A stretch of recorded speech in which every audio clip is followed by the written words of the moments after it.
우리 오늘 그 두 분 발표를 들었는데, 한 분은 이제 산업에 대한 지역 정책과의 산업에 관한 문제, 다른 한 분은 인재 정책, 그리고 나아가서 이제 2차 공공기관 이전에 대해서 대통령께서도 수차례 강력한 의지를 표명하시고 또 준비를 단단히 하고 있는 걸로 보입니다. 그걸 어떻게 해야 될 것인가에 대해서 아주 포괄적이고 세밀한 내용까지 잘 발표를 했습니다. 발표를 듣다 보니 약간 좀 서운한 생각이 듭니다. 이렇게 중요한 주제 발표를 우리가 듣고 하는데 발표자, 토론자만 지금 모여있기 때문에 좀 허전하다, 좀 억울하다는 생각이 드는데, 그러나 가만 따지고 보면은 우리가 억울한 게 아니죠. 오늘 와야 되는데 안 온 사람들이 억울한 겁니다. 우리는 뭐 엄청난 공부를 하고 또 서로 중요한 의견 교환을 할 수 있으니까 남아있는 시간 동안에 5분 그 토론을 듣고 나중에 또 충분한 그 대화가 이루어질 수 있게 그렇게 됐으면 좋겠습니다. 오늘 이 토론의 구성이 참 좋다고 생각이 됩니다. 산업정책 관련해서는 우리 산업부의 이재석 지역경제총괄과장님 나오셨고요. 또 인재정책에 대해서는 교육부 대학지원관이 또 직접 나오셨고, 그 다음에 이 인재에 관한 정책이 좀 미흡했다고 생각했는지 우리 김홍수 전 그 교육문화비서관님은 직접 참여도 했고, 아마 이주희 우리 지원관님도 직접 연락했겠죠. 교섭을 했겠죠. 여러모로 좋은 인연으로 오늘 만났고, 예전에 우리가 많은 고민을 했지만은 미처 제대로 기획하지 못하거나 또 실행 안 된 게 많이 있을 수 있습니다. 저도 20년 전쯤에 정부에서 일을 했는데 오늘 발표를 들으면서 그때 진작 이런 고민을 했어야 된다는 그런 것도 많이 느껴지고 해서 좋은 공부가 되는 것 같습니다. 그 토론하실 때 시간이 4시에 끝나면 한 7분 드리려 했는데 4시 반이라니까 한 10분씩 드리겠습니다. 절대로 10분은 넘지 않게 그렇게 토론 부탁합니다. 먼저 우리 김홍수 교수님 토론 부탁합니다. 예, 안녕하십니까. 부산대학교는 김홍수입니다. 예, 딱 지금 20분이니까 30분에는 딱 마치겠습니다. 아마 그 조희수 교수님이 했었던 지역 인재 생태계와 관련해서 아마 제가 토론자로 아마 요청이 된 것 같습니다.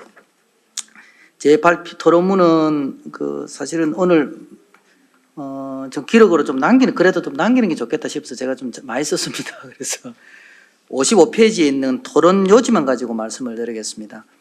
제가 2017년도 5월 10일 날 문재인 정부가 출범하고, 그리고 그 다음에 6월 4일 날 지방선거가 있었습니다. 2018년도 딱 지금하고 같습니다. 그래서 돌아보니까 저는 그 토론을 좀 어떻게 하면 실현시킬 수 있을까? 오축 삼턱이 어떻게 실현될 수 있을까? 이 중점을 가지고 말씀을 드리려고 합니다.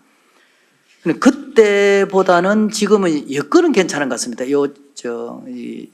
균형 성장에 관해서는. 그 당시는 제가 아마 이전도 없었고 이후도 없을 것 같은데 제가 교육 문화를 다 같이 맡고 있었습니다. 교육 문화 비서관이었습니다. 그때 교육 수석도 없었고 사회 수석 밑에 설계를 할 때, 그래서 교육 문화 비서관이었는데 제가 맡고 있는 것이 제일 긴급한 것이 사실은 박근혜 정부가 추진하다가 그만뒀던 평창 동계올림픽을 제가 성공시켜야 됐고, 또 하나가 교육 이슈였는데, 저는 교육 이슈를 조희수 교수님도 아까 말씀드렸습니다만 우리가 아미타르 센이 이야기했던 교육의 목적에 관한 걸 좀 이렇게 왜 이 대입이라든지 이런 게 너무 많이 논란이 되기 때문에 이거를 그 EBS라든지 교육 방송을 통해서 국민들에게 이 문제가 뭐가 문제가 있는지부터 먼저 좀 이렇게 드러내는 게 좋겠다 생각했는데, 딱 지금 시기가 되니까 국회의원들은 절대 그걸 못하게 합니다.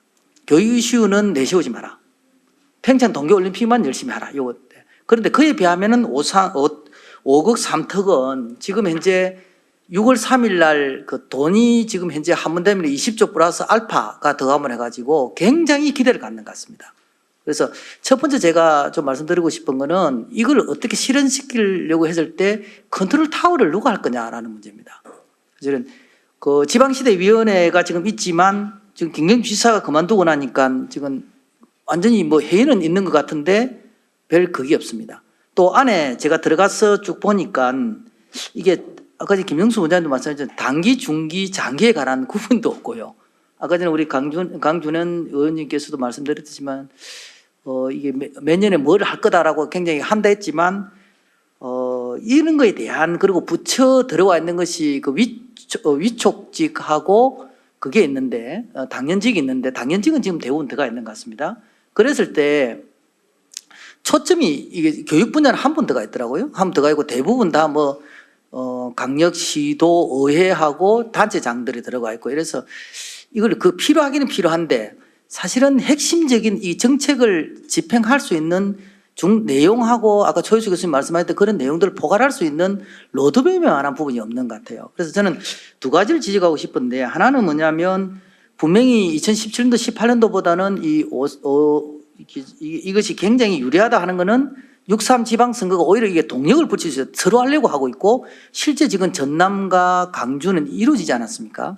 그럼 저것도 사실은 원칙적으로 보면 어떤 면에서는 이루어졌지만 저 중간 단계가 없지 않았습니까? 사실 강력 특별지방자치단체라든지 어떤 연합이라든지 어떻게 결합할 건가는 이런 데 대한 논의가 없이 그냥 훅 가버린 거거든요. 이것도 하나의 대통령의 의지라든지 그거에 의해서 이루어진 거지 이게 사실은 20조 플러스 알파라고 하는 이 재원하고 대통령의 의지 이런 것 때문에 이루어진 것이 이게 지속 가능하려고 한다면은 중심축이 있어야 될 것 같다. 그런 측면에서 저는 두 분 이야기도 좀 듣고 싶고 그리고 성영희 총장님도 이에 대해서는 사실은 여러 가지 또 인연도 가지고 있기 때문에 이걸 어떻게 해야 될 건가에 대해서 좀 더 고민을 해봐야 될 것 같다라는 거고요. 또 하나는 이거를 컨트롤 타워만 있어서는 안 되겠다. 저는 이게 그 57페이지 위에 써놓은 것이 공론을 통한 사회적 합의를 통해서 제도화되어야 되겠다라고 되어 있는데 왜 통합이 되어야 되는가에 대한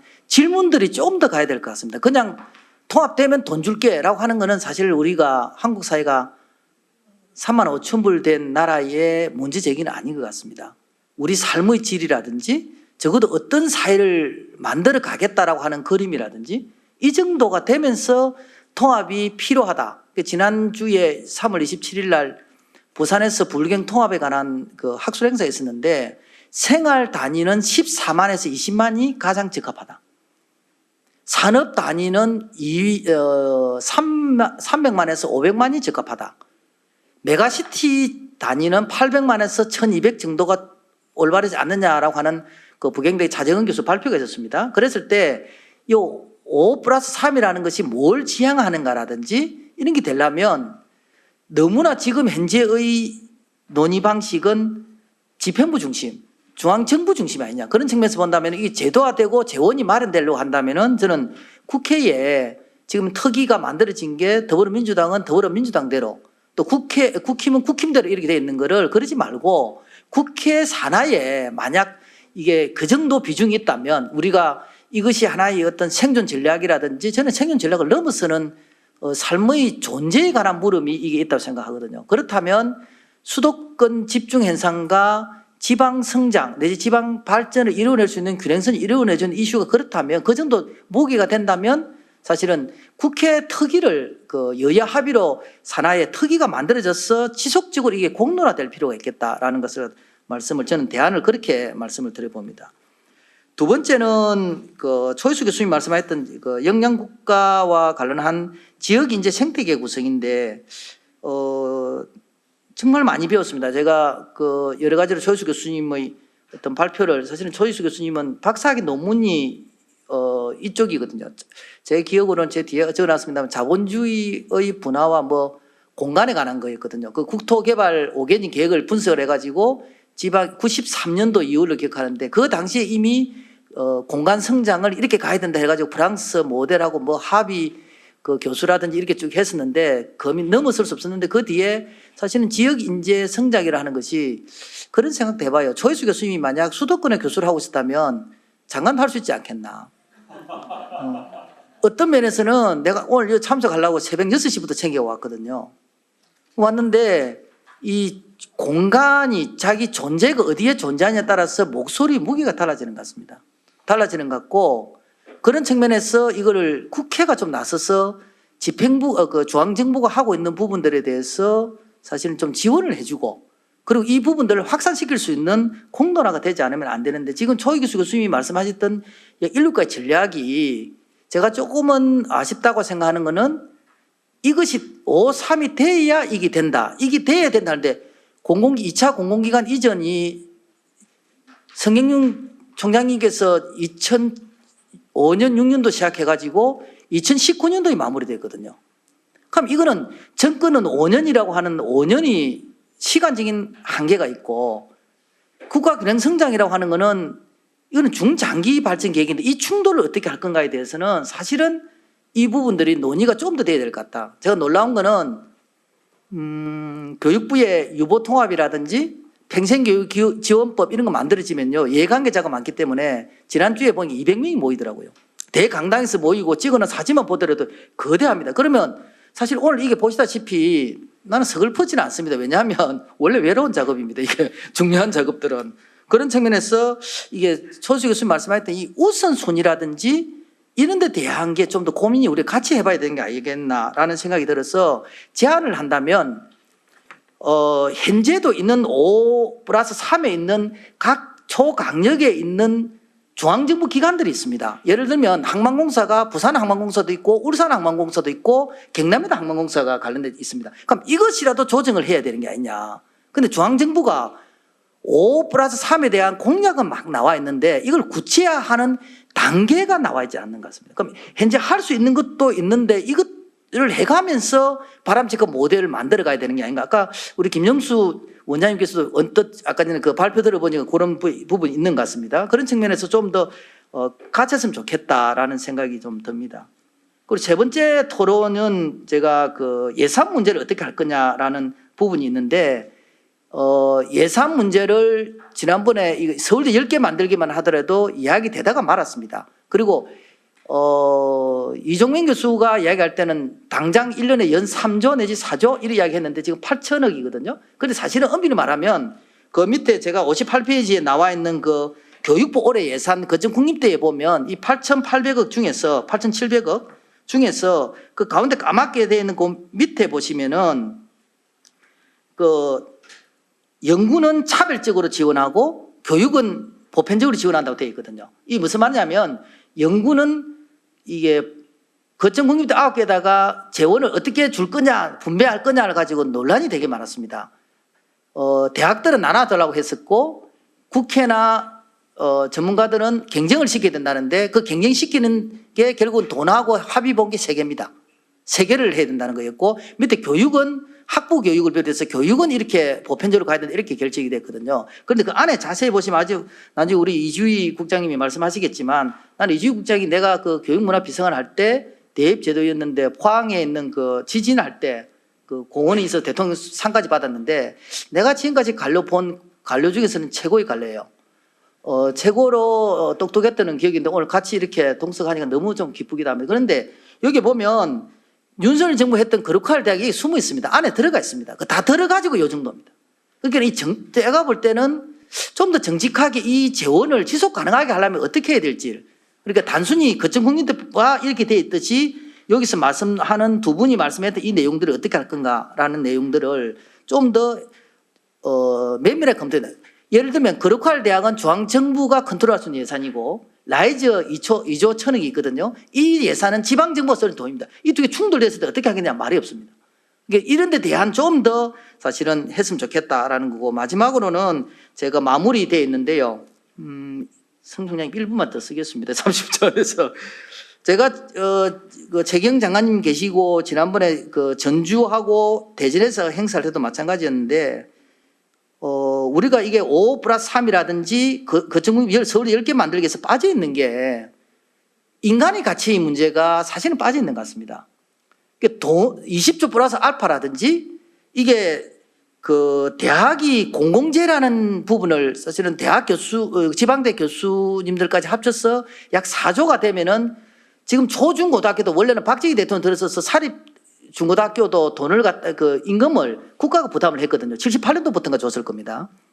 대학에 줄 수 있는 돈이 4조면 이게 월급이 어느 정도 해결이 됩니다. 그렇다면 대학을 바라보는 것이 이제까지의 질문은 대학이 어떻게 생존할 건가라고 주장한다면 5+3이 살아난 인재가 살아나려면 대학이 공공재로서 어떤 역할을 할 건가, 어떤 기능을 할 거냐라는 질문을 다시 해줘야 되고, 그리고 교육부의 역할에 대해서도 조금 더 강화시켜줘야 됩니다. 교육부가 제가 있을 때 했던 교육부가 기획 기능이 없어가지고 겨우 그 김부겸 장관한테 매달려서 만들었던 차관보 하나가 이번에 작년 10월 1일부로 날아갔습니다. 그리고 사회관계 장관에 의해서 과학기술부가 중요하죠. 그러나 이거를 과학기술부가 부총리급으로 올라가고 교육부가 부총리급에서 내려왔습니다. 그럼 그렇다면 인재에 관한 컨트롤 타워를 어떻게 할 건가에 대해서 이야기가 돼야 될 게 않나. 그런데 그런 이야기는 없습니다. 그렇다면 사실은 대통령께서 이게 5+3에서 관심을 가지니까 또 지방에 재원이 있어서 그렇지 지속 가능하려면 역시 초이수 교수님이나 김수님 말했듯이 사람이라고 한다면 가기부가 맞든 교육부가 맞든 이 전체적으로 아우를 수 있는 교육 내지 인재에 대한 이 시스템, 이거는 좀 필요하지 않나. 그 중심에 인문학이라든지 삶의 질이라든지 인간의 가치라든지 이게 같이 이야기되면서 돈이 뒷받침돼야 되지 않나라는 말씀을 간곡히 드리고, 교육부에 대해서도 좀 더 관심을, 제가 몇 부 썼지만 이 글도 크게 썼지만 꼭 좀 관심을 가지고 좀 도와줬으면 좋겠다라는 말씀을 드립니다. 이상입니다. 예. 내가 지금 듣고 보니까 정권이 바뀌어서 교육부총리제가 없어진 게 아니고 우리 김홍수 교수님이 자리를 비우니까 그 문제 생긴 것 같습니다. 거기에도 많은 좀 토론이 필요한 것 같습니다. 어젠가에 그 나온 보도 중에 하나가 대덕에 IBS라는 게 대덕에 있습니까? 네. 기초 뭐 하는 거고. 네. 근데 그 식당에 무슨 뭐 그렇게 대단한 기관에 세계적인 학자들 모아놓고 했는데 식당 반찬이 뭐 단무지하고 무슨 뭐 이런 거라고 걔네 그걸 보고 인재를 너무 우습게 한다. 인재도 밥을 잘 먹어야 되고 정부나 모든 그 국가기관들이 정말 잘 이렇게 대화하고 키워야 되는데 좀 소홀한 게 아닌가. 인재에 대한 이 생각이 정말 저는 문제가 될 생각합니다. 우리는 저출산 때문에 작년에 뭐 인구가 좀 늘었다 하더라도 그래봐야 0.8밖에 안 돼요. 2.1을 무너진 게 1984년부터 무너졌는데 절대로 뭐 좀 몇백 명, 몇천 명 늘어났다고 해서 안심할 문제가 아닌데 합쳐봐야 한 23만 명 태어납니다. 인도에서 어린이가 한 2천만 명 태어나요. 중국에 한 900만 명 태어나고요. 900만 명 태어나는데도 천이다 만이다 해서 지금 전 세계 인재를 끌어모으려고 하는데 그래서 중국 AI 다 보고 있지 않습니까? AI만 지금 난리가 아닙니다. 거의 모든 혁신 분야가 미국을 지금 압도하기 시작했고 특허는 뭐 상상을 초월하는 그런 단계에 와 있는데 오늘 초이스 교수님 인재에 대한 강조해 주셔서 감사하고 또 김홍수 교수는 그냥 옛날 회고하면서 뭐 지금 안 된다고 그렇게 컴플레인하는 차원이 아닙니다. 이거는 뭔가 바로 정립해서 더 이 바른 방향으로 갈 수 있도록 역할을 좀 해야 됩니다. 좀 그렇게 하는데 좀 힘을 좀 내주시기 바랍니다. 두 번째 토론은 산업연구원 지역균형발전센터장에 있는 이상호 박사님 토론 부탁합니다. 네, 안녕하세요. 산업연구원 지역균형발전연구센터 센터장을 맡고 있는 이상호입니다. 저는 오늘 아무래도 우리 연구원에 계셨다가 중소기업정책개발원장으로 원장님으로 계신 김영수 박사님의 그 5+3 성장엔진 산업 육성 전략에 대해서 좀 잠깐 언급을 드릴까 합니다. 뭐 미리 먼저 말씀을 드리면은 거의 100% 동의한다라고 말씀을 드릴 수 있고요. 제가 조금 몇 가지 강조하는 차원에서 항목별로 좀 제 의견을 좀 전달드리도록 하고요.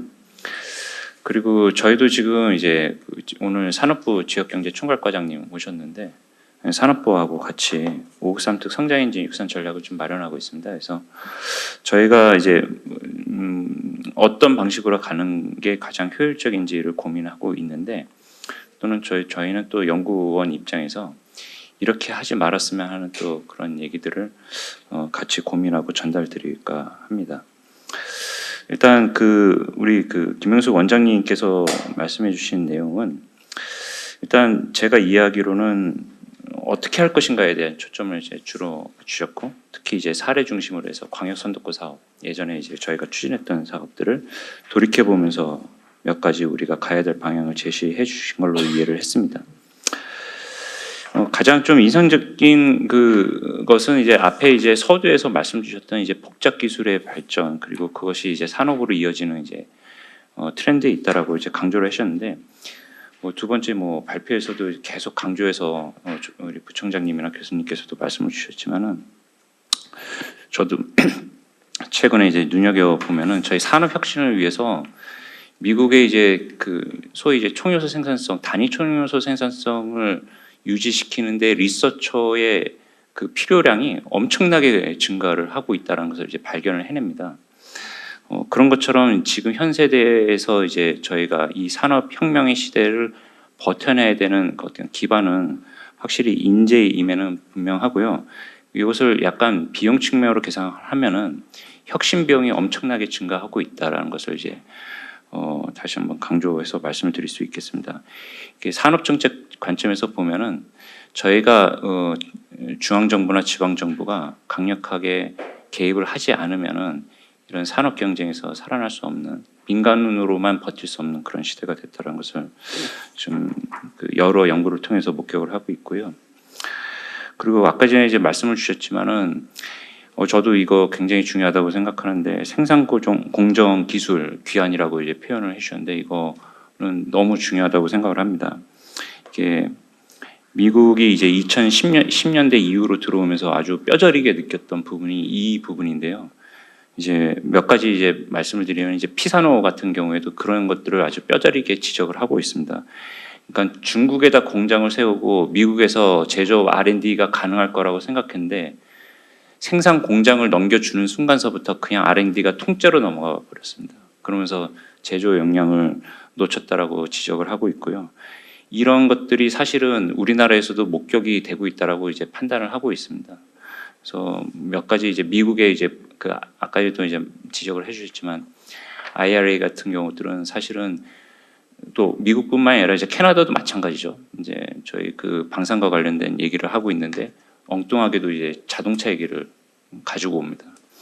그런 식으로 이제 선진국들이 제조기업 생태계를 구축하려고 노력하면서 보조금을 굉장히 많이 쏟아붓고 있는데, 오히려 우리는 그쪽에다 이제 공장을 세우고 있는 꼴이 되는 거죠.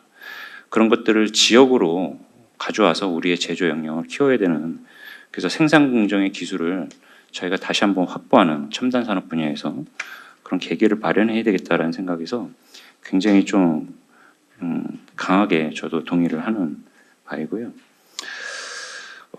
이 거버넌스 또 마지막에 또 되게 중요하게 강조를 하셨는데, 저도 이따가 다시 한번 말씀을 드리겠지만, 이 거버넌스는 정말 중요하다고 생각을 하고 있습니다. 이게 선도사업 지원단 잠깐 말씀해 주시면서, 과거에 이제 선도사업 지원단을 중심으로 해서 계속 모니터링 해가면서 하는데, 이것을 뭘 어떻게 할 것인가가 훨씬 더 중요할 것 같다.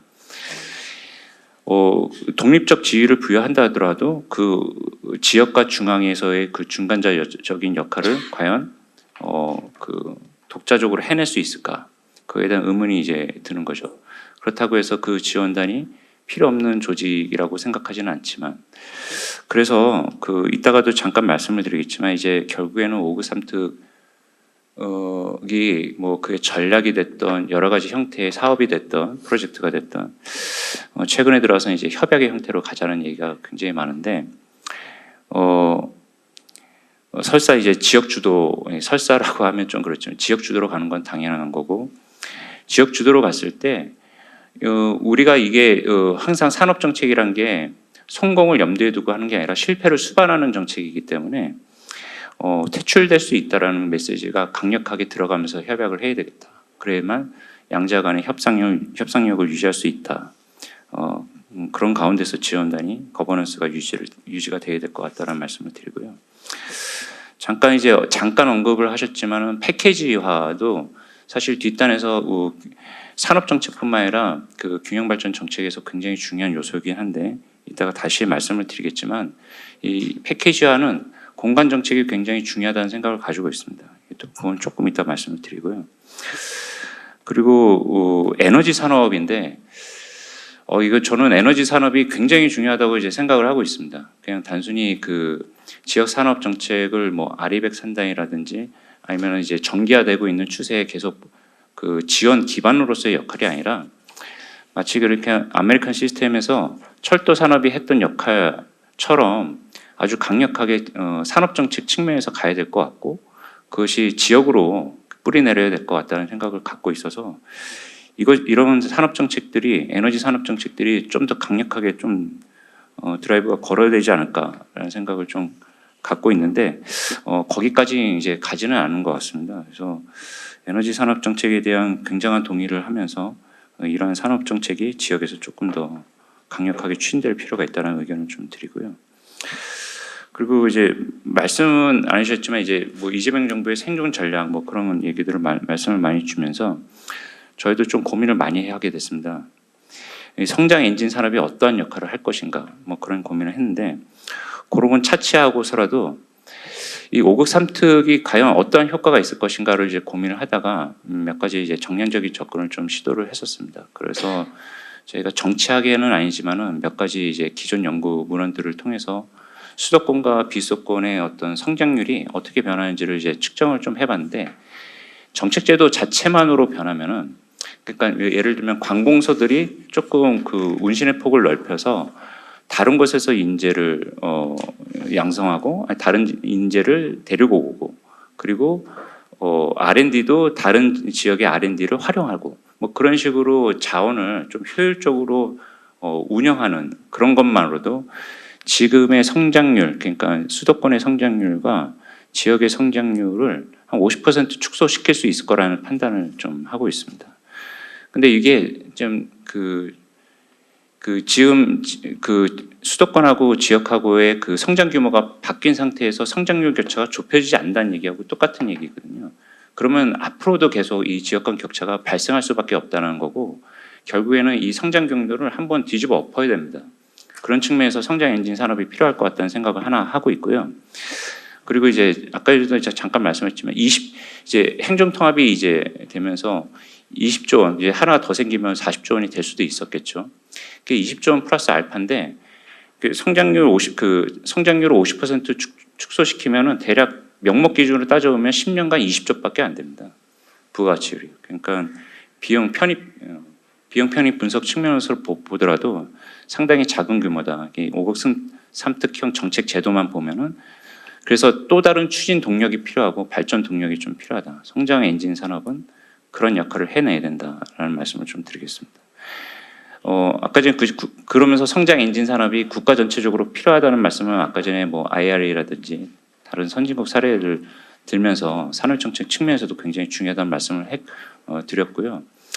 그러면 이제 산업 정책을 우리가 펼칠 때 아까도 이제 원장님께서도 말씀을 주셨지만은 이제 우리가 과거에 했었던 방식을 그대로 답습해서 그 산업 정책을 할 것인가 그거를 해야 될 부분과 오늘 원장님은 이제 해야 될 부분을 강조해서 말씀을 주셨지만 저는 또 하지 말아야 될 부분을 좀 강조해서 말씀을 드리면은 첫 번째는 그전에는 이제 타겟팅 정책을 펼쳤었는데 이게 사실상 타겟팅 정책이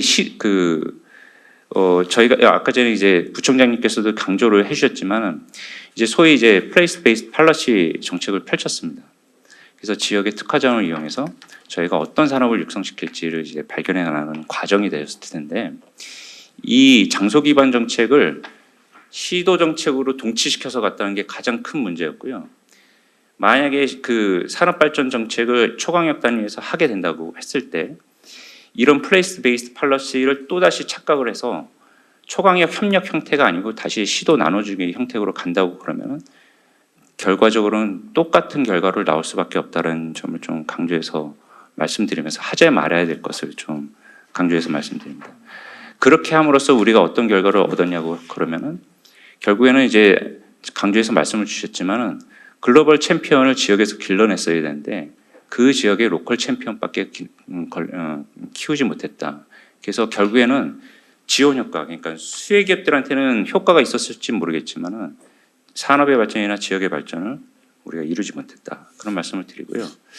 그리고 이제 로드리기나 이제 유아즈가 이제 주장하고 있듯이 산업 정책의 효과가 그 정책의 집행이나 또는 그 정치가 도와주면서 산업 정책을 일으키는 효과하고 매칭되지 않는다는 점을 굉장히 강조를 하고 있습니다. 그래서 정치로 인해서 발생하는 왜곡 효과를 최소화시켜야 되고, 그리고 정책을 추진하면서 효율성에서 그 비효율성이 오는 것을 최소화시켜야 된다는 얘기를 좀 하고 있는데, 잠깐 아까 제 협약에서 말씀을 드렸다시피 그 퇴출 경로를 마련해야 됩니다. 그러니까 산업 정책이 실패를 수반할 수밖에 없기 때문에 우리가 추진했던 프로젝트가 반드시 성공한다는 보장이 없고요.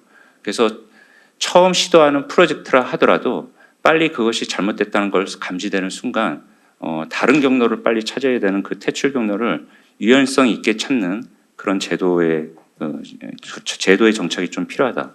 그런 말씀을 드리도록 하고요. 그리고 이제 조정도 되게 중요합니다. 근데 일단 초과격 사업을 추진하면서 우리가 중복적으로 투자하고 있는 것은 없는가를 좀 우리가 고민해서 살펴볼 필요가 있다. 그런 것들이 이제 우리의 그 초강력 산업발전 전략의 첫 번째 단계일 수 있겠다라는 거고요. 그리고 이제 마지막으로 좀 말씀을 드리면은 정치 왜곡인데, 이제 각자 하고 싶은 그런 그 지자체들의 욕심들이 있을 겁니다. 근데 이것들을 우리의 그 산업 정책 경로하고 잘 매칭시켜서 가는 것이 굉장히 중요하다. 그런 말씀을 드릴 수 있겠고요. 더욱 이제 더 중요한 거는 이제 그 산업 정책을 필 때 그 패키지형 추진한다고 해서 그 산업이 발전하는 건 아닙니다. 그러니까 산업이 지속적으로 발전을 하려고 그러면은 엉뚱하게도 그 주변에 있는 정주 환경이 굉장히 중요할 수가 있습니다. 그래서 문화 관광이 중요할 수가 있고, 그리고 또는 그 보건의료 체계가 더 중요할 수도 있습니다. 그래야만 인재가 모이고, 그리고 다른 투자가 들어올 수 있는 영향이 있거든요. 그래서 근데 그런 것들을 다 지원하다 보면은 사실 재정의 여력이 굉장히 불충분해질 수가 있습니다. 그래서 이런 것들을 우리가 어떻게 해결할 수 있느냐, 그런 이제 공간 정책으로 풀 수가 있겠다. 그래서 지역에서는 인계 규모를 그런 보건의료 체계라든지 문화관광이라든지 정주 환경을 갖출 수 있는 인계 규모 이상의 도시를 만드는 것, 그것이 굉장히 중요하다. 그렇지 않으면은 산업 여건을 우리가 만들 수가 없는 그런 상황이어서 그런 가버넌스 체계에서의 일원화된 그 정치 의사 결정이 굉장히 중요하다는 점을 좀 강조하고 말씀드리면서 제 의견을 마무리하겠습니다. 네, 수고 많았습니다. 예, 이어서 좀 순서를 좀 바꾸겠습니다. 이주희 국장님 먼저 말씀하시고 다음으로 가겠습니다. 네. 네, 안녕하십니까. 교육부 대학지원관 이주입니다. 죄송하게도 양해의 말씀 먼저 말씀드리겠습니다. 제가 이 행사를 4시까지로 안내를 받아가지고, 그래서 제가 다음 일정 때문에 먼저 조금 순서를 바꾸게 됐다는 점 말씀드리고요. 저희는 그 교육부다 보니까 아무래도 그 지역 인재 양성 그 추진 현황을 위주로 조금 말씀을 드리고자 합니다. 아까 이제 사실 그 초이수 부총장님도 말씀 주셨지만 저희가 이제 보면은 수도권으로의 자원 집중과 또 특히 그 비수도권의 청년 유출이 굉장히 심각합니다. 그러니까 20대부터 청년 때부터 이제 굉장히 유출이 되고 있는데요. 그래서 이제 지역 간 불균형이 굉장히 심각하고, 이에 따라서 이제 정부가 이제 국토공간 대전환이라는 프로젝트를 이제 론칭을 했고, 오늘 아마 총리님 주재로도 하신 것으로 제가 알고 있는데요. 그래서 그 프로젝트의 일환으로 이제 5국 3특 성장 엔진을 선정함과 함께 규제나 금융이나 인재 등을 패키지로 지원을 하고 있습니다. 이를 위해서 이제 저희가 또 범부처적으로 이제 관련 정책을 하고 있고, 또 지역 성장 엔진을 육성하는 혁신 거점을 조성하기 위해서 이제 해당 분야 기업의 지역 이전도 추진하고 있는 것으로 저희가 알고 있습니다. 근데 사실 이런 부분들이 실제 지역의 발전으로 이어지기 위해서는 여러분들께서 강조 주셨지만 무엇보다도 이제 지역 안에서 우수한 인재가 교육받고 취업하고 또 정주하는 이런 선순환 체계를 구축하는 것이 핵심인 것 같습니다. 어떻게 보면은 저희가 이제 분석을 했을 때 이제 지역의 거점 대학들이 언제부터 이렇게 경쟁력이 약해졌을까라고 봤을 때 서서히 조금 약해졌지만 IMF를 크게 보면 기점으로 해서 확 이제 경쟁력이 낮아졌기 때문에 어떻게 보면 지금은 그 수도권 대학으로의 진학을 강요당하고 있는 현실이라고 볼 수 있거든요. 사실 초중등까지는 전국에 고르게 이제 인재들이 분포하다가 이 대학이 되면은 지방의 거점 국립대를 가려면 손해 보는 느낌이고 부모 입장에서 이렇게 충분히 이제 지원하지 못하는 느낌이 있으니까 소를 팔아서라도 이제 서울에 무조건 보내야 되는 이런 현상 때문에 사실 거점 국립대의 이제 경쟁력이 굉장히 빠른 속도로 저희가 떨어진 것으로 보고 있는데요. 아무튼 그런데 이제 그리고 이제 저희가 기업을 최근에도 이제 우리 산업부와 같이 이제 기업 간담회를 가졌습니다만 기업이 핵심 연구소들을 지방으로 하기가 어렵다라고 얘기들을 하시더라고요. 그래서 왜 그러시냐 그랬더니 지방으로 이전하는 순간 연구원들을 경쟁업체에 다 뺏긴다고 그렇게 말씀하시더라고요. 그러니까 수도권 아까 말씀하신 그 경계가 있기 때문에 그 밑으로는 절대 내려오지 않는다 이렇게 말씀을 하셨습니다. 그래서 이제 기업이 이전한다 하더라도 이제 어쨌든 이게 닭이 먼저냐 달걀이 먼저냐인데 기업이 이전하더라도 기업이 함께할 인재가 없다면 성장 인재를 공전할 수밖에 없는 거고 또 가장 또 중요한 또 정주 여건의 하나가 또 교육 여건이기 때문에 굉장히 이제 저희가 좀 혁신적인 투자가 필요한 상황이라고 생각을 하고 있습니다. 그래서 이제 기업이나 공공기관의 지역 이전이 성공적 효과를 이어질 수 있도록 이제 교육부에서는 크게 저희가 이제 성장 인증과 연계한 거점 국립대 육성, 그러니까 소위 서울대 10개 만들기 하고요. 그다음에 이제 라이즈 재구조화를 두 축으로 해서 이 5극 3특 성장 인증과 유기적으로 연계된 지역 인재 양성 체계를 구축하고자 하고 있습니다. 그래서 이제 왜 그러면 지역 대학 중에서도 이제 거점 국립대냐 이렇게 말씀하시는 분들이 많으신데요. 사실 지역 인재 양성에 있어서 이제 거점 국립대가 이제 정책 대상으로서 어떻게 보면 저희가 봤을 때는 가장 효과적이면서도 또 재정 투자에 따른 성과 확산을 도모할 수 있는 대학이라고 저희가 판단을 하고 있습니다. 왜냐하면 그 권역 내 타 대학과 비교를 했을 때 상대적으로 이제 굉장히 풍부한 교육과 연구 인프라 그리고 우수한 교원을 보유하고 있고 또 이제 기업이나 출연연, 지자체 등과의 협력 네트워크 또한 내실 있게 구축되어 있다고 볼 수 있겠습니다. 그리고 이제 그 우수한 또 그 연구 인력이 수도권으로 계속 유출되고 있는 현 상황에서 지역 성장을 위한 R&D는 상대적으로 이제 대학원 충원이 가능하고 또 연구비의 확보 여력이 있는 거점 국립대가 수행하는 것이 최선의 대안이라고 할 수 있을 것 같습니다. 그래서 이제 정부가 이제 국토공간 대전환 프로젝트의 핵심인 5극 3특 성장 전략에 맞춰서 이제 거점 국립대를 지역 전략 산업의 핵심 인재 양성 및 응용 융합 연구의 플랫폼으로서 집중 육성하고자 합니다.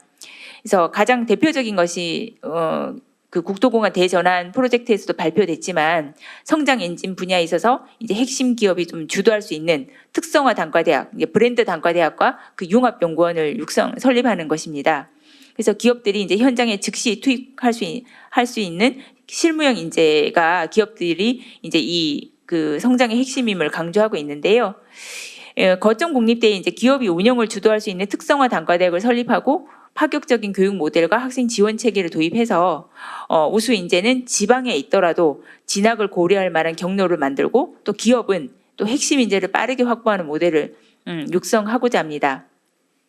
사실 이제 지역 대학의 이제 경쟁력을 끌어올리는 가장 빠른 방법이 이제 저희가 중에 하나로 소위 말해서 그 입결이라고 해서요. 입시 결과를 높이는 것이 사실 대학의 평판을 올리는 데 가장 중요한 요소라고 보고 있고 그 입결을 높이기 위해서 무엇이 필요하냐라고 저희가 조사를 했을 때 이게 그 디센트한 잡이라고 해야 될까요? 그러니까 양질의 일자리 그거를 너무나 이제 제 1순위로 삼았기 때문에 네 저희가 이제 이렇게 이제 브랜드 단과대를 성장 엔진과 연계해서 이제 육성을 하고자 하고요. 그다음에 이제 성장 엔진 산업군에 필요한 응용과 융합 R&D의 플랫폼이 될 특성화 융합 연구원을 함께 육성을 하고자 합니다. 이런 특성화 융합 연구원은 기업과 대학 의 공동연구소 또 공동연구장비센터 등을 기반으로 해서 뭐 기업과 과기원, 출연연, 지역대학 등 다양한 연구 주제와 전면적으로 협력하고자 하고요. 그리고 이제 이 특성화 단과대학의 대학원은 이 융합연구원과 좀 일체화된 그런 석박사 과정으로 운영을 해서 이 대학원생들이 이 융합연구원의 기업대학 공동 R&D 프로젝트에 참여를 하면서 이제 핵심 고급 인재로 성장할 수 있도록 저희가 지원을 하고자 합니다. 그리고 한편 이제 지역 성장을 위해서는 성장 엔진 분야 이외의 다양한 분야에도 우수한 인재가 지속 양성돼야 되는데요. 저희가 사실 이제 그 소위 서울대 10개 만들기라고 하는 거점 그 국립대 육성은 어떻게 보면 이제 투 트랙으로 지원된다고 보시면 될 것 같습니다. 하나는 이제 말씀드린 대로 브랜드 단과대와 융합연구원 을 이제 집중 육성하는 거고, 다른 하나는 그 대학 전반의 교육 역량을 높이고자 하는 그런 부분인데요.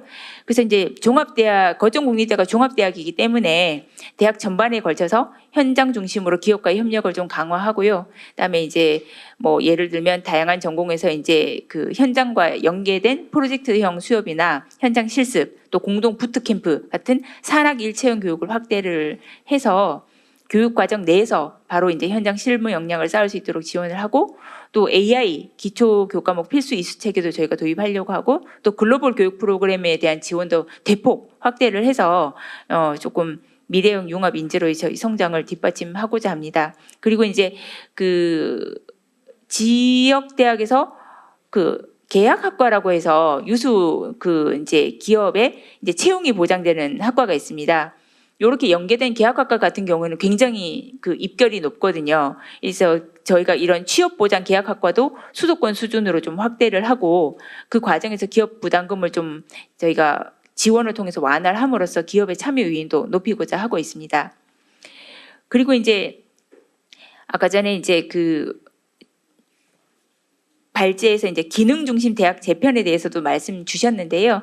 저희가 이제 거점 국립대를 집중적으로 지원하는 것만으로는 그 지역의 균형 있는 발전에 이루기가 좀 어려운 측면이 있기 때문에 지역 내의 국가 중심 대학이나 사립대학이나 전문대학 등 다양한 유형의 대학들이 함께 역할을 나누고 협력할 때 지역 인재 생태계가 완성되리라 보고 있습니다. 그래서 이제 저희는 이제 거점 국립대를 중심으로 해서 권역 내의 대학들이 강점을 결합하는 상생의 체계를 구축하고자 하는데요. 요것의 대표적인 툴로서 저희가 라이즈, 즉 지역 혁신 중심 대학 지원 체계를 활용하고자 합니다. 그래서 이제 이 라이즈라는 것은 이제 중앙 주도형 대학 재정 지원에서 벗어나서 지방 정부가 중심이 돼서 지역 대학의 혁신을 좀 지원하고 또 지역 발전과 연계하는 그런 모델인데요. 이게 이제 사실 지난 2025년에 출범을 했습니다. 그래서 저희가 1년간의 시행 결과를 바탕으로 이 국가 균형 성장을 목표로 인재가 지역에 정착할 수 있는 체계를 적극 추진하기 위해서 좀 올해 재구조화를 추진할 계획으로 있습니다. 왜냐하면 이제 이거를 이제 그 전년도 사업이 이제 그 지방 정부별로 대학 지원을 하는 그런 방식을 좀 관점을 학생과 인재 중심으로 좀 전환을 해서 학생 수요에 기반한 교육과정 설계라든지 산학 연계형 현장 실습이라든지 장기 인턴십 확대라든지 또는 또 재직자 맞춤형 재교육 강화라든지 이렇게 정책 목표에 부합하는 사업으로 좀 재정비하고자 하고요. 또 그 기존에는 또 17개 시도 단위로 좀 분절적 지원 체계가 있었습니다. 그러다 보니까 예를 들어서 대구와 경북이 바로 붙어 있는데도 불구하고 상호 이제 협력적인 그 초강력 협력이 안 되고 있기 때문에 특히 원래 저희가 뭐 3개 수도권 또 5극 3특 이 체제에 맞춰서 이런 기존의 그 17개 시도 단위의 분절적 지원 체계를 이 5극 3특 권역 단위로 저희가 재편을 하고자 합니다. 그래서 이제 각 권역의 성장 엔진과 실질적으로 맞닿아 있는 인재의 양성 체계를 구축하고자 하고 있고요. 그래서 이제 이 초강력 단위의 추진 체계 내에서 이 거점 국립대가 좀 주관이 되어서 구성한 공유대학 협의체를 저희가 적극 지원하고자 합니다. 그래서 거점 국립대 집중 육성을 통해서 축적된 그런 연구 역량과 인프라를 그 권역 내에 있는 다른 대학들과 공유를 해서 이 교육과 연구의 시너지를 높이고자 하고요. 그 구체적으로는 이제 뭐 지역 전략산업 분야의 전공이나 융합 전공 과정 등 이 대학들이 공동으로 운영하는 공동 교육 과정을 지원하고요. 또 교원이나 석박사, 기업 출연원 연구원이 함께 지역 전략산업 R&D나 기술 사업화를 추진하는 그런 공동 연구와 거점대의 또 시설, 특히 GPU 같은 시설 같은 게 사실은 또 비싸기도 하고 이제 그 수용 여력이 좀 부족하기 때문에 이런 시설이나 장비, 공간 등을 공유 플랫폼으로서 구축해서 활용하는 자원 공유 또한 함께 추진하고자 합니다. 그래서 이를 통해서 거점 국립대는 지역 고등교육 생태계의 허브 역할을 좀 수행을 하고 또 다른 대학들은 각자의 특성에 맞는 역할을 분담을 해서 지역 전체의 인재 역량이 그 고르게 성장할 수 있는 기반을 마련하고자 하고요. 그다음에 두 번째로는 이제 지방 정부와 대학과 기업이 협력해서 5급 3특 성장 인증 분야의 인재를 육성하는 모델을 이제 발굴하고 지원을 하고자 합니다. 그러니까 중앙이 던져주는 게 아니라 이제 시도가 그 경계를 넘어서 생활권이나 산업 경제권에 따른 초광역 단위의 인재 육성이 추진될 수 있도록 그 협업을 조금 촉진하고자 하고요. 그리고 이제 그 권역별 뭐 기술 지주 회사 같은 것도 활용을 해서 중대규모 기술 이전이나 사업화의 성과를 창출하는 등 이제 맞춤형 지역 인재 양성과 함께 성장 엔진 분야의 산업의 육성을 좀 뒷받침하고자 합니다. 그리고 이제 사실 이 라이즈는 저희가 원래 이걸 제외하고도 사립대학을 지원하는 혁신대학 지원 사업이라든지 저희가 이제 또 원래 작년에 이제 15년 동안이나 중점 법안으로 추진하다가 이제 작년에 드디어 통과된 사립대 구조개선법이 있습니다. 그런 것들을 활용해서 그 국중대라든지 지방 사립대라든지 이런 부분은 저희가 철저히 조금 특성화, 특히 성장 엔진과 연계된 특성화 모델로 저희가 이렇게 될 수 있도록 저희가 적극적으로 재정을 그리고 선택과 그 집중으로 잘 되는 곳은 자율성을 주면서 특성화를 이제 조금 유도할 수 있도록 그렇게 하고 조금 이제 한계 사학은 조금 자발적으로 퇴출할 수 있는 그런 길을 열어주고자 하고 있습니다. 그래서 이제 지역이 살기 위해서는 지역 인재가 필요하고 또 지역 인재를 양성하는 지역 대학이 또 강해질 때 이제 지역의 산업과 경제가 함께 성장할 수 있는 것 같습니다. 정말로 이 업무를 추진하다 보니까 정말 그 닭이 먼저나 달걀이 먼저나 이 말이 너무나 절실하게 와닿는 것 같습니다. 그래서 그 이렇게 이제 5급 3특 성장 엔진이 지역에 실질적으로 정착을 하려면 기업 이전이나 산업 육성만으로는 안 되고 이것을 함께 해낼 인재가 지역 안에서 좀 뿌리 내리는 생태계를 갖추는 것이 너무 중요할 것 같습니다.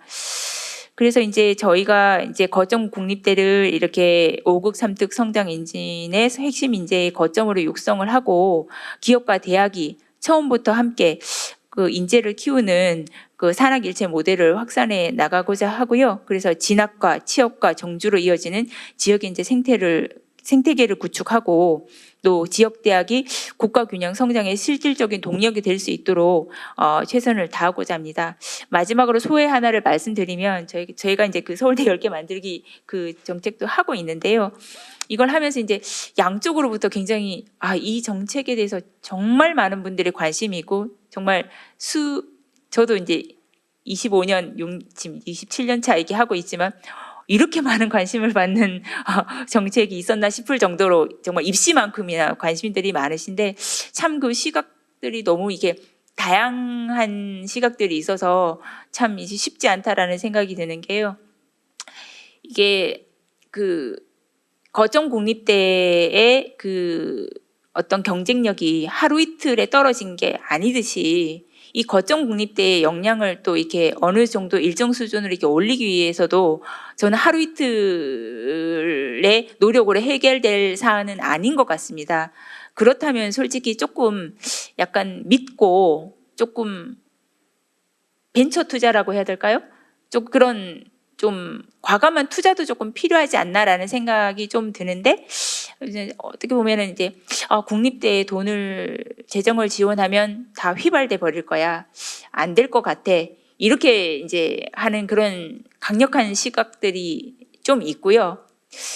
그리고 또 한편 또 대학의 입장에서 보면은 이게 대학에 계신 분들은 별로 우리가 죽겠어? 이게 조금 생각하시는 것 같은데 저희만 이렇게 되게 안달복달하나 이런 생각이 들 정도로.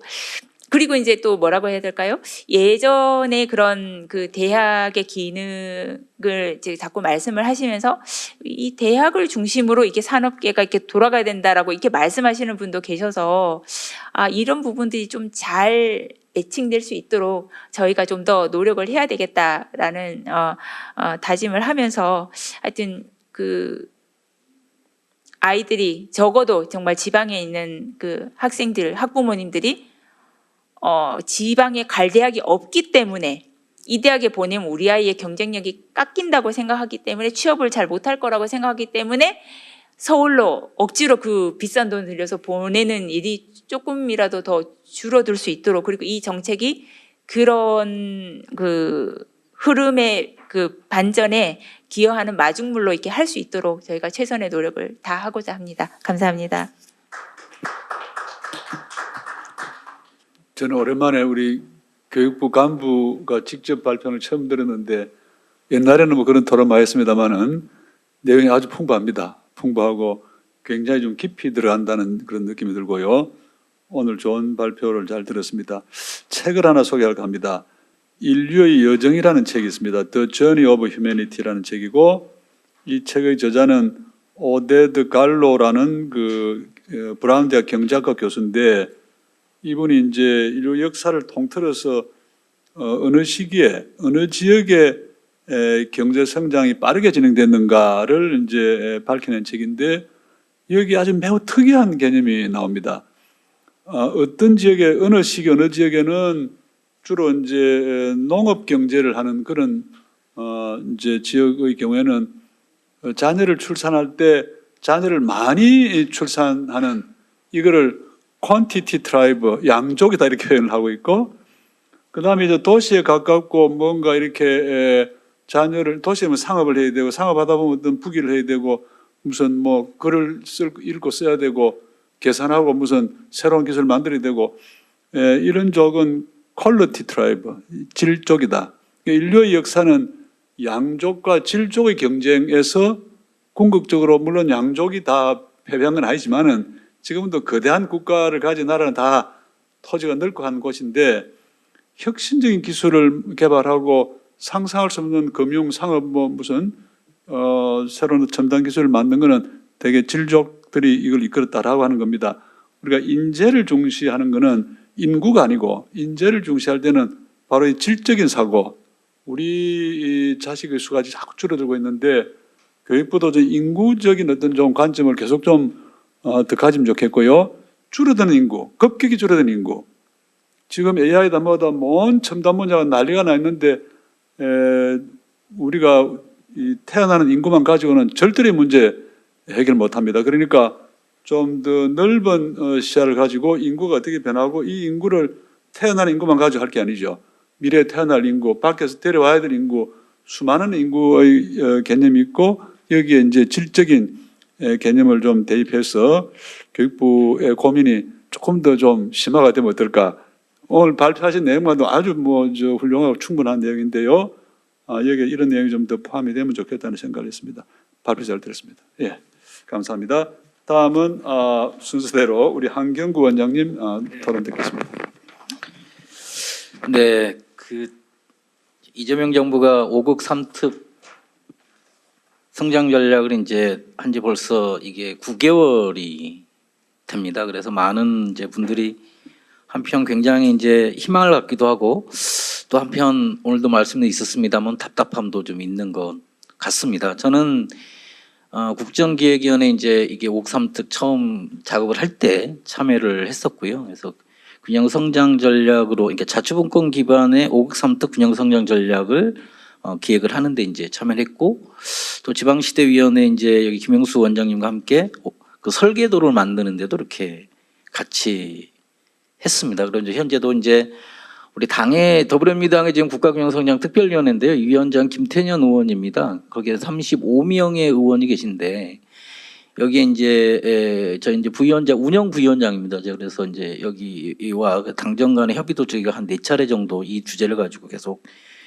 왔고 또 앞으로도 계속 하고 있는 상황에서 좀 이렇게 몇 가지 좀 한편에서는 좀 답답함도 좀 말씀을 좀 드려야 될 것 같고 또 이제 그런 좀 현실적 고민도 좀 이렇게 이야기를 좀 하면 어떨까라는 생각으로 좀 편안하게 말씀을 좀 드리도록 하겠습니다. 처음에 저희가 국정기획에 냈을 때 5국 3특 전략이 뭐 나오긴 했습니다만 이제 이런 문제의식이 시작이었던 것 같습니다. 도대체 뭐가 문제냐? 우리가 20년 넘게 이게 해왔는데 뭐가 문제냐? 중앙부처가 안 한 게 아니고 또 지방정부도 안 한 게 아닌 것 같다. 열심히 해왔음에도 불구하고 여전히 지역 간 격차는 더 심화되고 있는 것 같다. 이 부분에 대한 이제 이재명 대통령의 문제의식은 계속 말씀에 나옵니다만 이게 이제 그동안에 어쨌든 불균형 성장 전략이 한계에 다다랐다. 그러니까 기존의 성장 전략으로는 이게 불가능하다라는 이제 문제의식인데요. 그러니까 수도권과 비수도권 격차가 심화되고 있다라고 하는 걸 인정을 하지만 이 수도권 비수도권 격차 문제뿐만 아니라 지방의 성장의 동력이 현재 거의 꺼져 있다. 따라서 이제 다극 체제로 그러니까 지방의 성장 체제가 돼야 된다라는 문제의식입니다. 이거를 어떻게 그럼 해야 되는 거냐라고 이제 고민을 하면서 이제 초기에는 세 개의 공간 문제가 나왔습니다. 수도권, 중부권, 남부권 공간 전략이 나오다가 그거는 좀 이렇게 좀 아니지 않냐라고 얘기를 하시면서 이제 5극이 좀 나은 거죠. 5극 정도. 그러니까 광역권으로 해야 되는 거 아니냐 이렇게 되는데, 그러니까 이 공간 안에 산업과 인재와 기술이 녹여나도록 해야겠다라는 거였던 것 같습니다. 그러니까 결국은 이게 해야 되는데 굉장히 이게 말은 쉬운데 어렵지 않냐? 이거 어떻게 가능하겠냐 이게? 이제 이런 문제 의식이었던 것 같습니다. 그래서 근데 이제 이거를 어떻게 해볼까라고 했을 때 그래서 이제 첫 번째 나왔던 게 뭐냐면 모든 국가 정책에서 그럼 영양 평가 제도를 한번 해보자. 그래서 이제 나온 게 균형성 영양 평가 제도고요. 두 번째 나왔던 게 뭐냐면 야 이거 결국 돈을 투입을 해야겠는데 이게 현재 체계는 어떤 지방 시도 체계로 우리가 현재 지방 행정 체계로 돼 있지 않습니까? 그러다 보니까 이게 초광역 협력을 계정을 만들어야 되는 거 아니냐. 그래서 초광 협력 계정이 나온 거고요. 그다음에 이게 이제 재정 투입뿐만 아니라 이제 성장 펀드 이야기가 나오는 것 같습니다. 그래서 150조 펀드에서도 6대 4 정도로 이렇게 지방에 투자를 해야 되는 거여야 한다. 근데 이런 속에서 이제 국토공간 대전환이라고 하는 이제 이런 좀 고민이 좀 되는 것 같습니다. 근데 문제는 이게 구체화되는 과정에 설계도에서 그러니까 구체화돼야 되는 거지 않습니까? 아까 말씀한 단기 계획, 이게 이제 중기 계획, 장기 계획이 나와야 되는 거다. 지금 보면 2004년에 이제 뭐 이렇게 송영길 위원장 총장 계셨습니다만 노무현 대통령께서 행정 수도가 이루어진 게 저희가 이제 대통령 집무 시임만 31년 걸린 겁니다. 국토공간 대전환 5국 3특도 한 30년 봐야 되는 거 아니냐. 그랬을 때 그러면 이재명 정부 5년은 뭘 해야 되는 거냐. 이게 사실 이제 좀 합의가 돼야 되는 거고 그게 설계도 안에 녹여져야 된다라고 저는 생각을 합니다. 중요한 건. 그러니까 우리가 모든 걸 다 할 수는 없는 거니 그러면 5년 동안 할 게 도대체 뭐냐. 이게 합의가 돼야 되는데 사실은 이게 합의가 돼 있지는 않습니다. 죄송스럽게도. 이제 뭐 그 논의를 수차례 당정도 하고 청와대도 하고 부처도 합니다만 이제 아직까지는 그게 좀 되어 있지 않는데 그래서 이거를 그러면 제도적으로 바꿀 수 있는 게 뭐냐면 법 개정을 9월 30일 날 저희가 설계도를 발표하면서 이해식 의원께서 법안 발의를 하십니다. 그래서 이제 하는데 그게 이제 어제 행안위 소위에서 법안 논의가 되어서 통과가 되었습니다. 거기에 아까 말씀드린 내용들이 담겨져 있습니다. 어제 비로소 통과가 된 겁니다. 아직 소위 통과입니다. 그러니까 전체도 안 됐고 본회의도 통과가 되니까 아직 저희가 5국 3특을 초광역 아까 협력 개정이라든가 이런 걸 할 수 있는 법적 근거가 현재 없습니다. 우리 법에는 현재 균형성장이라는 법률적 단어가 없습니다. 균형발전이라는 단어는 있습니다. 그러니까 그러면 이걸 빠르게 좀 추진을 했어야 되는 거죠. 그런데 이제 그러고 이제 못했던 거가 현실인데요. 앞으로 좀 빠르게 되어질 것을 기대합니다. 근데 이걸 아까 말씀드린 그 공간 안에 산업과 인재와 기술이 융합돼야 된다라는 이 원론적인 말은 굉장히 맞습니다. 근데 그거를 누가 할 거냐는 거죠. 누가 주체가 있냐는 겁니다. 5국의 주체가 있냐는 겁니다. 5국에. 충청권의 산업인재 기술을 누가 도대체 이게 추진할 거냐. 행정에서. 현재는 없는 겁니다. 그렇죠? 충청권 광역연합이라고 하는 단체 하나 있습니다. 특별자치단체 있고요. 현재는 없습니다. 이제 광주 전남이 통합된 거 말고는 또 없습니다. 그러니까 3특은 또 3특대로 오고 있겠지만 그래서 3특 법안도 어제 본회의에서 통과가 됐습니다. 그러니까 전북하고 강원도가 이제 이렇게 통과가 됐는데요. 그러니까 결국은 이 주체도 현재도 불명확한 상태. 그런데 그걸 해야 한다는 당위론적인 각도 있는 거고. 그러면 산업과 그다음에 인재와 기술을 어떻게 이게 지역 내 순환하는 구조로 가져가고 이게 성장의 동력이 되게 할 것인가라고 하는 부분에 대해서 중앙부처는 합의하고 있는가라고 했을 때 그 논의를 총리 주재로 범부처 그러니까 국토대전환 범부처 추진협의라고 한 형태로 중앙정부가 논의를 하고 있습니다. 그런데 문제는 그러면 이게 지방정부랑 협의되고 있는가? 제가 지역 주도를 해야 한다라고 강조를 하는데도 불구하고 성장 엔진과 관련해서 지방정부랑 논의가 되고 있는가? 근데 또 보니까 지방선거가 일정이 있는 겁니다. 그래서 사실은 산업부가 이제 발표하겠습니다. 원래 2월 달에 성장 엔진을 선정하겠다라고 계획을 가졌습니다만 저희가 당정 협의에서 내용이 있었습니다만 실제로는 그게 안 되고 있는 현실이죠. 그러니까 이게 굉장히 지체되고 있는 이런 부분인데 그랬을 때 결국 그러면 이게 지역 내 순환하는 구조를 어떻게 될 것인가 했을 때 제가 볼 때는 핵심적으로는 이게 대학과 지방정부의 구조적인 어떤 혁신이 필요해 보입니다. 대학도 굉장히 혁신이 필요합니다. 아까 이제 말씀을 했습니다만 환히 이렇게 하는 것이 실제로 지역에 적합한 인재를 성장 엔진에 적합한 인재를 지원할 수 있는 건가? 저는 어렵다고 봅니다. 현재 체계로는. 그러니까 말은 실제 라이즈가 우리가 대학 라이즈가 대학 지역 혁신 체계에 있습니다만 실제로 지금 대학 현장에 작동되는 체계는 그렇게 있지 않습니다. 지방정부의 대학 협력 담당관들이 이 주체가 돼서 지역의 라이즈의 어떤 대학 인재와 그다음에 지방정부와 산업계를 연결하면서 이걸 기획을 하고 있는가? 절대 그렇게 되고 있지 못하거든요. 그럼 그 실제 그 실행하는 단위인 현재 라이즈 지원 센터가 하고 있는가? 예를 들면 그 센터들이 보면 어떤 연구원이 하거나 아니면 또 TP가 하거나 굉장히 분산돼 있고 그 경험 없는 분들이 들어와서 관리를 하고 있는 거지 기획을 하고 있지는 않습니다. 이게 현실입니다. 이런 속에서 어떻게 이게 되겠는가? 100번을 라이즈 예산을 마무리 좀 부탁합니다. 마지막 부분 남아 있습니다. 하여튼 이제 그런 부분에 하나 이제 고민이 좀 실용적으로 돼야 된다라는 거고요. 그러니까 두 번째로는 이거를 좀 하기 위해서는 결국은 이제 아까 계속 말씀하셨습니다만 이제 거버넌스 체계가 되게 중요하다. 저는 이제 지방시대위원회의 우리가 역할 문제라든가 이런 얘기 계속 했던 이야기이기 때문에 그리고 이제 좀 이렇게 그런 부분에 되게 중요한데 그 체계를 어떻게 구축할 건가 이런 부분이고요. 그래서 지방시대위원회가 현재와 그다음에 총리실에 있는 국토대전환 범부처 협의체가 있습니다. 그리고 거기도 지원단이 만들어질 건데요. 이 관계를 어떻게 가져갈 건가 이런 부분에 대한 것들이 좀 면밀하게 설계되어서 계획 수립과 집행과 평가가 좀 이렇게 순환되도록 하는 이 구조가 돼야 되는 거인 것 같습니다. 그래서 제가 이제 이게 당정 회의를 이제 4월 달에도 예정이 돼 있는데 실용적으로 이 부분을 좀 성과적으로 할 수 있도록 하는 이제 어떤 기반의 토론회가 내용적으로 만들어지지 않았는가 생각을 하고요. 그런 걸 담아서 잘 추진하는데 저도 역할을 하도록 하겠습니다. 네, 감사합니다. 네, 감사합니다. 자, 이제 마지막입니다. 산업부의 이재수 과장님 부탁합니다. 예, 산업부의 지역경제총괄과장 이지석입니다. 오늘 이 자리에 이제 초대해 주셔서 너무 감사드리고요. 그 많은 좀 저희 그 5국 3특 그 성장엔진 정책 관련해서 많은 인사이트를 주셔가지고 저희가 열심히 좀 정책을 구체화하는 데 있어서 반영할 수 있을 것 같아가지고 굉장히 의미 있는 시간이었다고 생각합니다.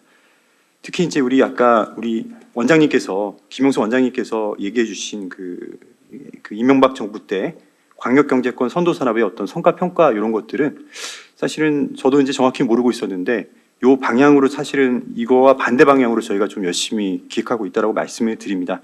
아까 말씀하실 때 우리 광역경제권 선도사업 같은 경우에는 우리 너무 R&D 중심으로 추진됐고 또 두 번째는 이제 기업 투자에 대한 고려도 별로 없었고 그리고 너무 중앙 주도로 했고 그리고 이제 네 번째로 이제 지역 혁신 기관이라든지 자원이라든지 이런 거에 대한 활용 전략도 좀 없었다라고 말씀해 주셨는데 정확히 저희도 사실은 이거와 좀 반대되는 방향으로 사실은 저희가 기획을 하고 있습니다. 철저하게 이제 이 5급 3특 성장 엔진을 함에 있어서 절대로 이제 일반적 지원을 하지 않고 저희가 이제 400개 기업 대상으로 저희가 투자 계획을 조사하고 있는데요. 이 절대로 이제 기업 투자에 맞춰서 저희가 추진하겠다라는 좀 전략을 가지고 있습니다. 그리고 이제 단순히 정책 수단도 이제 그 기존처럼 R&D만 하는 것이 아니라 정부가 할 수 있는 각종 뭐 이제 R&D라든지 각종 금융이라든지 뭐 재정이라든지 뭐 인재라든지 이런 여러 가지 전략들을 좀 연계해서 이렇게 지원하는 방향으로 좀 하고 있고요. 또 방식에 있어서도 좀 이렇게 전국적으로 이제 평균적으로 하는 게 아니라 수도권에서 더 멀수록 저희가 좀 두텁게 가중해서 지원하는 이런 방향으로 좀 저희가 추진하고 있습니다.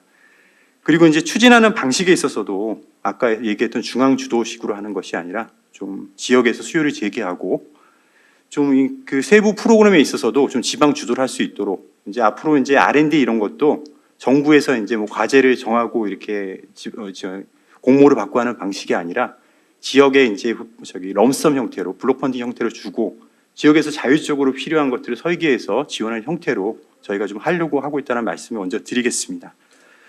그리고 먼저 저희가 지금 먼저 제가 5급 3특 성장 엔진 육성이 어떻게 추진되고 있는지 그리고 이제 저희가 성장 엔진 육성을 위해서 어떤 정책들을 좀 이렇게 패키지로 연계해서 지원할지에 대해서 먼저 설명을 드리고 좀 이 일을 추진하는 데서 좀 저희가 몇 가지 고민이 있는데 이런 고민에 대해서도 좀 저희가 한번 우리 여기 계신 전문가님들과 한번 이 자리를 떠나서라도 한번 저희가 한번 이렇게 논의도 하고 할 수 있는 그런 자리가 될 수 있으면 좋을 것 같아가지고 뭐 그런 저희가 고민과 숙제도 제가 한번 말씀드리겠습니다.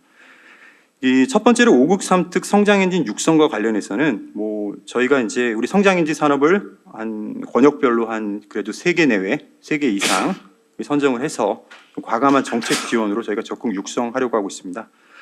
저희가 이제 지자체 대상으로 그 작년 말에 그 수요는 이미 다 받아놓은 상태입니다. 그래서 이제 지역별로 이미 어떤 산업을 할지 그리고 어떤 핵심 품목을 자기들이 성장 동력으로 할지 그리고 어떤 투자 계획을 가지고 있는지 그리고 어떤 R&D 프로젝트를 할지 이런 내용은 받아놓은 상태고요. 저희가 이제 우리 전문가라든지 우리 산업연이랑 같이 해서 원칙을 가지고 좀 저희가 사실은 분석을 하고 있습니다. 그래서 저희가 3가지 원칙을 가지고 있는데 우리 첫 번째로 지역 산업 여건을 고려해야 되겠다. 그리고 두 번째로 우리 기업의 투자 계획을 바탕으로 무조건 해야 되겠다. 그리고 세 번째로 국가에서 우리 육성하고자 하는 그런 산업 정책과도 좀 연계성이 있어야 되겠다는 3가지 원칙으로 저희가 선정을 하고 있습니다. 그래서 각 지역별로 우리 그 원하는 산업의 어떤 특화도라든지 집중도라든지 그리고 그 산업의 어떤 산학연 생태계는 어느 정도 수준으로 형성되어 있는지 그리고 이제 미래의 성장 잠재력은 어느 정도인지 그리고 이제 그 기반 인프라 이제 에너지라든지 용수라든지 이런 어째 산업 인프라도 중요하기 때문에 이런 인프라는 어느 정도 갖추고 있는지 이런 지역 산업 여건을 저희가 전반적으로 분석을 하고 있습니다. 그리고 이제 그 지자체에서 받은 그런 투자 계획 같은 것도 저희가 직접 팀을 짜가지고 일일이 연락을 하면서 우리 투자 의향이라든지 규모도 파악을 하고 있는 상태입니다. 그리고 이제 국가산업 정책 연계성에 있어서도 저희가 이제 업종과도 다 가지고 있기 때문에 그 업종과별로 이제 발전 전략이랑 어떻게 좀 연계가 되는지 그리고 이제 국가에서 하고 있는 큰 좀 정책 프로젝트 이런 거와는 어떻게 연계할 수 있는지 이런 식으로 저희가 분석하고 있다는 말씀을 드립니다. 그래서 이제 현재는 저희가 이제 지방 정부에서 받은 그 성장 엔진을 바탕으로 해서 한 400여 개 기업 좀 협의 채널을 가동해 가지고 저희가 쭉 계속 저희가 조사를 하고 있습니다. 그래서 이게 좀 완료가 되고 좀 우리 다른 이제 그 전략 우리 국토공간 대전환 전략 이런 것들 좀 연계해 가지고 이게 좀 완료되는 대로 저희가 좀 이렇게 성장 엔진을 발표하려고 좀 준비를 하고 있다는 말씀을 드립니다. 근데 이제 좀 이 저희의 고민 중에 하나는 사실은 모든 지방 정부가 하고 싶어하는 산업이 비슷하다는 좀 그런 좀 문제가 있습니다. 그래서 모든 사실 지방 정부가 뭐 반도체, 바이오, 에너지 이런 거는 다들 원하고 있거든요. 그래서 이런 것 때문에 저희가 사실은 어떻게 좀 국가적으로 자원이 뭐 중복적으로 투자되는 또 이렇게 했을 때 문제가 있기 때문에 좀 어떻게 지역 간 좀 산업 내 좀 분업이라든지 이런 걸 통해서 우리 세부 산업 단위로 어떻게 차별화할까를 좀 연구를 하고 있습니다. 그냥 가령 뭐 2차 저지 같은 경우에도 뭐 중부권에도 있고 대경권에도 있지만 사실은 역할 자체가 중부권에는 2차 전지 어떤 생산 거점이고 우리 대경권 같은 경우에는 사실은 소재라든지 각종 이제 재활용이라든지 이런 쪽으로 좀 분류가 돼 있어서 같은 산업 내에서도 그 밸류체인 상에서의 어떤 그 역할을 좀 나눠서 이렇게 차별화하는 식으로 저희가 이렇게 좀 분석을 하고 있다는 말씀을 드리겠습니다.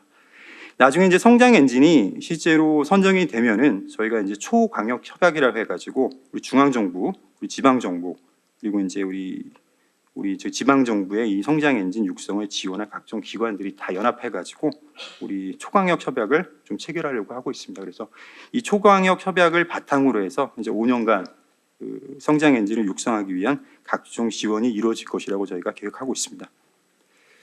저희가 이제 또 고민하고 있는 각종 정책 지원 패키지인데요. 저희가 좀 맨 처음에는 5가지 했다가 저희가 좀 더 늘려가지고 한 7가지 정도로 좀 고민을 하고 있습니다. 그래서 뭐 우리 세제라든지 우리 그 각종 규제 특례라든지 그리고 어떤 기업의 투자 촉진을 위한 각종 재정이라든지 금융 지원 그리고 어떤 지역의 혁신 생태계 조성을 위한 기술이라든지 인재라든지 그리고 어떤 산업 인프라는 어떻게 갖출지에 대해서 저희가 좀 고민을 하고 있습니다. 그래서 첫 번째 이제 기업 환경 관련해서는 우리 좀 기업 활동하기 좋은 어떤 파격적 규제 특례 혁신이라든지 좀 세제 지원을 저희가 좀 계속해서 협의를 하고 있습니다. 그래서 세제 같은 경우에도 우리 현재 이제 사실은 기업이 투자할 때 가장 그 법인 그 세제 감면을 많이 주고 있는 게 사실 현재 제도 중에서는 기회발전 특구입니다.